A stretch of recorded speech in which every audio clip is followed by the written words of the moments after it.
One sadly overlooked series of urban fantasy novels are The Fated Blades by Steve Bean. So far, the series has 3 novels and a couple short stories.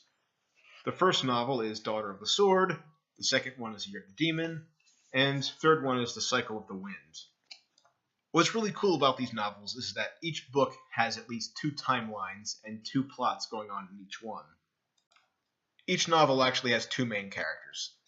The primary character is a modern-day policewoman in Tokyo, Mariko Oshiro, who you see on the cover of each of the novels. The second one is a character named Daigoro, a young samurai who gets involved in a political conspiracy back in the 1500s. Each of these plot lines seems to start off unrelated, but as the story goes on, there's thematic parallels between each character's plots. One of the common elements are these series of enchanted swords that keep turning up in both eras. In the backstory, there's a fictional swordsmith named Inazuma who's made these series of enchanted blades sometime in the 1200s or 1300s, and each of them has their unique trait to them. Sometimes they drive the user to have various obsessions, other times they'll give you a victory when you're not expecting one. Sometimes they'll keep whatever they stab alive, and these rules are bent by characters very creatively in each of the eras that they're used.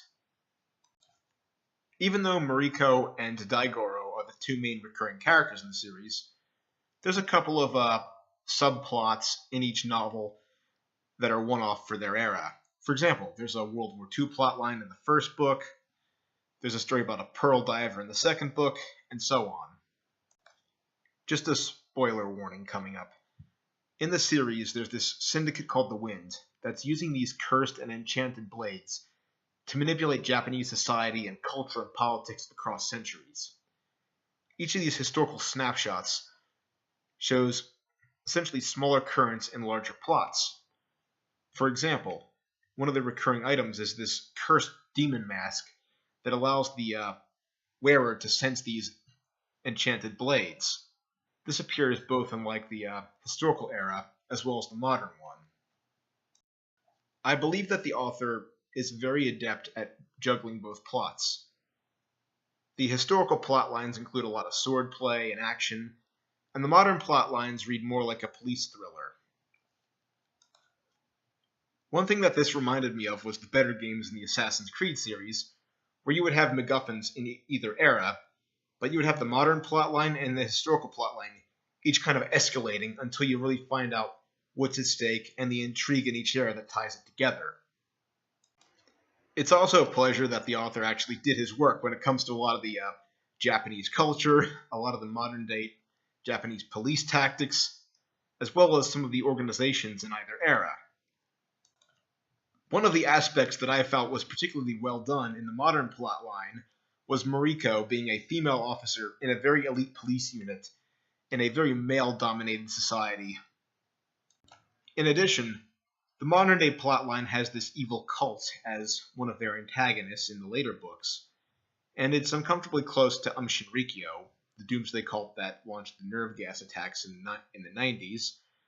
But overall, the author handles it very well, and it actually gives a bit of credence to the villain and the gravity of the threats they're dealing with. The supernatural stuff is kind of in the margins, and the main character becomes stuck in the thick of it. I also like the attention to detail when it came to depicting some of the martial arts, some of the various weapons, and some of the various tactics in either period. I recommend these books if you like historical action as well as modern-day action. The writer, I think, could have handled each of these plot lines as a standalone project, but throwing them together in this interesting way via that supernatural element makes it a bit more interesting than if the author just handled either one exclusively, in my opinion. If you like the 2 eras deal, also check out Temple by Matthew Riley. Hope to see you next time here at the School of Night.